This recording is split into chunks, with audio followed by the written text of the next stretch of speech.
আসসালামু আলাইকুম ওয়া রাহমাতুল্লাহি ওয়া বারাকাতুহু। প্রিয় সুধী, আশা করি সকলেই ভালো আছেন।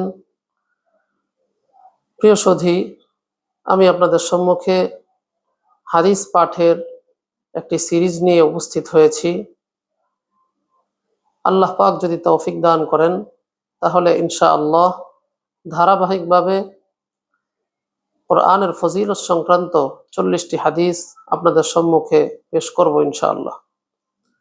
1 নম্বর হাদিস, عن عثمان بن عفان رضي الله تعالى عنه قال قال رسول الله صلى الله عليه وسلم خيركم من تعلم القرآن وعلمه أو كما قال عليه الصلاة والسلام। হযরত ওসমান ইবনে আফফান রাদিয়াল্লাহু তাআলা আনহু থেকে বর্ণিত, আল্লাহ রাসূল সাল্লাল্লাহু আলাইহি ওয়াসাল্লাম ইরশাদ করেন, তোমাদের মধ্যে সর্বোত্তম ওই ব্যক্তি যে কোরআন শিখে এবং অপরকে শিক্ষা দেয়। বুখারী শরীফ, হাদিস নাম্বার 5027।